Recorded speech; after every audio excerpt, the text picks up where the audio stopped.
Hello everyone, welcome back to the Harshi DSC classes. ఈరోజు ఈ వీడియోలో సైకాలజీకి సంబంధించి మరొక ఇంపార్టెంట్ టాపిక్ అయితే చూద్దాము. జస్ట్ 5 మినిట్సే ఉంటుంది. 1 మార్క్ అయితే గ్యారంటీ అండి, కంపల్సరీ 1 మార్క్ అయితే గ్యారంటీ. ఆల్రెడీ అభ్యాసన వక్రరేఖల గురించి అయితే ఎక్స్ప్లెయిన్ చేశాను. అది కూడా జస్ట్ ఒక 5 మినిట్సే ఉంటుంది వీడియో. దాంట్లో కూడా మీరు 1 మార్క్ ఈజీగా తెచ్చుకోవచ్చు. సో మీరు జస్ట్ 10 మినిట్స్ కూడా పట్టదండి. రెండు ఆల్రెడీ చదివిన వాళ్ళకి జస్ట్ 5 మినిట్స్లో 2 మార్క్స్ కంపల్సరీ మీరు స్కోర్ చేయగలరు ఈజీగా. సో ఇలాంటి టాపిక్స్ ప్రతిరోజు కూడా జస్ట్ 5-10 మినిట్స్లో ఎక్స్ప్లెయిన్ చేస్తూ ప్రతిరోజు వీడియోస్ అయితే అప్లోడ్ చేస్తూ ఉంటాను. సో వీడియోస్ అయితే రెగ్యులర్గా చూడండి. అలాగే మీకు నచ్చితే ఒక లైక్ కూడా చేయండి. సో నెక్స్ట్ ఇంపార్టెంట్ టాపిక్ వచ్చేసి అభ్యాసన బదలాయింపు అండి. దీనికి సంబంధించి క్వశ్చన్ అనేది ఎగ్జామ్ పేపర్లో లేకుండా ఎగ్జామ్ పేపర్ సెట్ చేయడు. సో అటువంటి ఇంపార్టెంట్ టాపిక్ ఒకటి వచ్చేసి అభ్యాసన బదలాయింపు. ఇటువంటివి జస్ట్ మీకు ఎక్కడెక్కడైతే ఇస్తున్నాడో అటువంటి టాపిక్స్ కంపల్సరీ ప్రతిరోజు ఎక్స్ప్లెయిన్ చేస్తానండి. జస్ట్ మీకు 5 మినిట్స్లోనే టాపిక్ అంతా కవర్ అయ్యే విధంగా ఉంటుంది. కంపల్సరీ 1 మార్క్ గ్యారంటీ అండి. అభ్యాసన బదలాయింపుకు గ్యారెట్ క్రింది నిర్వచనాన్ని ఇచ్చారు. ఏంటి అంటే, అభ్యాసన బదలాయింపు అంటే ఒక స్థితిలో జరిగిన అభ్యాసనం పూర్తిగా కానీ పాక్షికంగా కానీ ఇతర పరిస్థితులకు అనుప్రయుక్తం కావటమే మనకు అభ్యాసన బదలాయింపు అని చెప్పారు. ఎవరు? గ్యారెట్ అండి. గ్యారెట్ అభ్యాసన బదలాయింపుకు సంబంధించి ఒక నిర్వచనాన్ని అయితే మనకి ఇచ్చారు. సో ఈ అభ్యాసన బదలాయింపులో మనకి ఇంకా ఎవ్వరూ రారండి, ఓన్లీ ఒక గ్యారెట్ మాత్రమే వస్తారు. గుర్తుపెట్టుకోండి.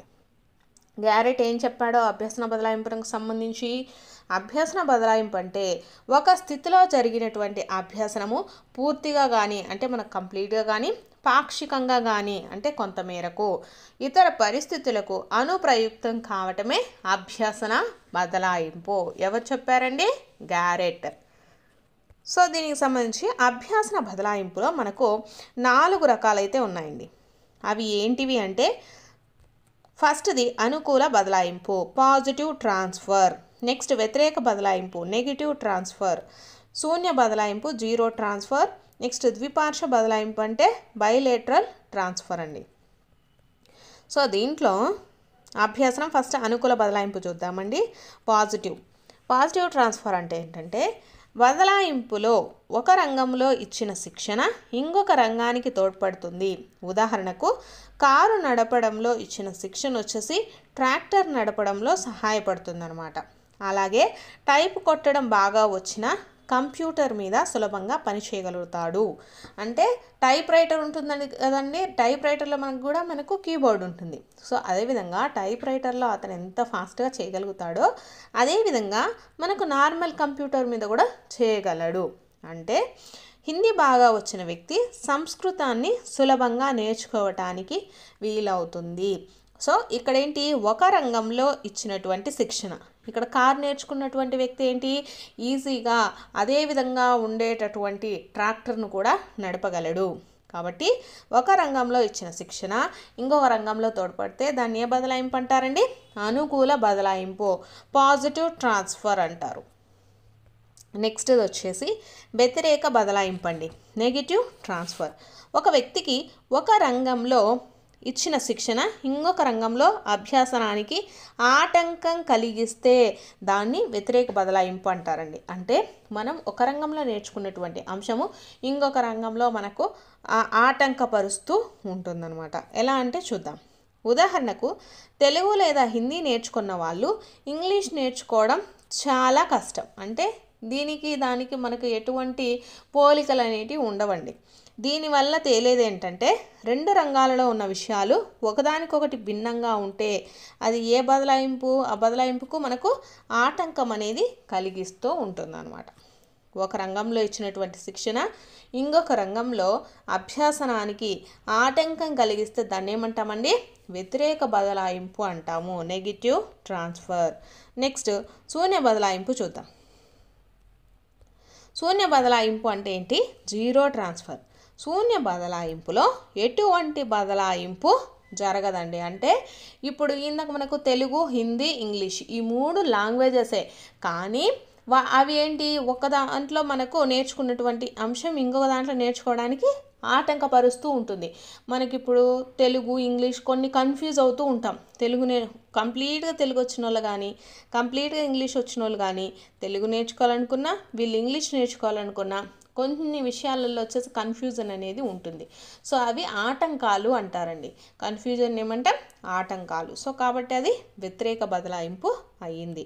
ఇక్కడ శూన్య బదలాయింపు అంటే ఎటువంటి బదలాయింపు జరగదు, అంటే దీనికి ఎటువంటి సిమిలారిటీస్ ఉండవు. అంటే ఉదాహరణకు ఆటల్లో ప్రతిభ చూపడానికి పాఠ్యాంశాలలో ప్రగతి చూపడానికి సంబంధం లేదు.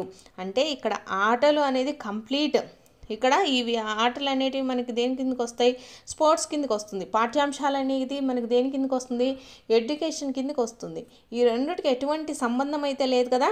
సో ఇలా శూన్య బదలాయింపులో మనకు ఎటువంటి బదలాయింపు కొంచెం కూడా ఉండదన్నమాట.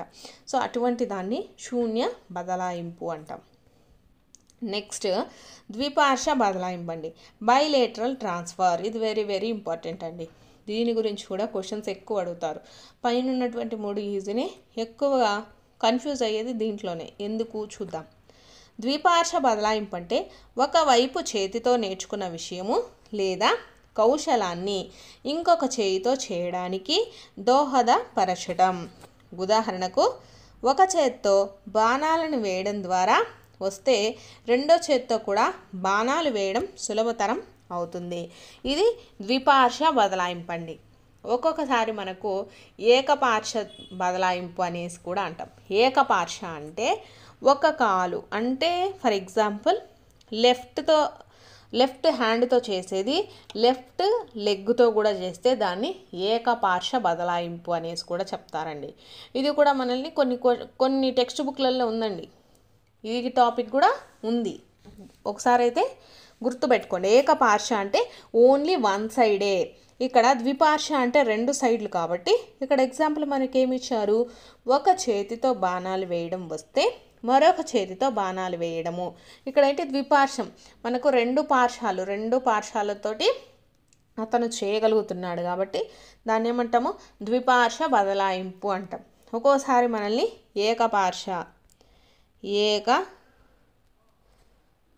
పార్శ్వ బదలాయింపు అంటే ఏంటి అంటారండి. ఏకపార్శ్వ అంటే ఓన్లీ లెఫ్ట్ సైడ్ అయితే left hand left leg, or right side అనుకోండి, రైట్ సైడ్ అయినా కూడా ఏకపార్శ్వ అంటారు, కాకపోతే ఓన్లీ ఒక సైడే అని అర్థం అనమాట.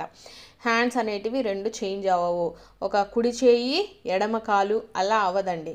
కుడి చేయి కుడి కాలు, ఎడమ చెయ్యి ఎడమ కాలు. సో అది దేనికి, ఏకపార్శ్వ బదలాయింపు అయితే.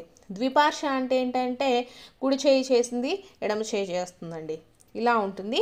దీనికి ఒక చిన్న కొంచెం కన్ఫ్యూజ్ అయ్యేటి ఎక్కువగా ఏంటంటే ఇక్కడే అనమాట. సో ద్విపార్ష అంటే 2 చేతులు ఆర్ 2 కాళ్ళు, ఏకపార్ష అంటే 1 సైడే అండి, గుర్తుపెట్టుకోండి. ఇది అభ్యాసన బదలాయింపుకు సంబంధించి. అభ్యాసన బదలాయింపులో ఓన్లీ 4ఏనండి. అనుకూల బదలాయింపు, వ్యతిరేక బదలాయింపు, శూన్య బదలాయింపు, ద్విపార్ష బదలాయింపు. వెరీ వెరీ ఇంపార్టెంట్ టాపిక్ అండి. కంపల్సరీ 1 మార్క్ ఈజీగా స్కోర్ చేయవచ్చు. 5 మినిట్స్లోనే ఈజీగా స్కోర్ చేసే టాపిక్. సో ఇలాంటి మరిన్ని టాపిక్స్ కోసం మీకు కనుక వీడియో నచ్చితే తప్పకుండా లైక్ చేయండి, అలాగే సబ్స్క్రైబ్ కూడా చేసుకోండి. నెక్స్ట్ వీడియోలో ఇంకొక ఇంపార్టెంట్ టాపిక్తో ఇంకొక వీడియోలో కలుద్దాం.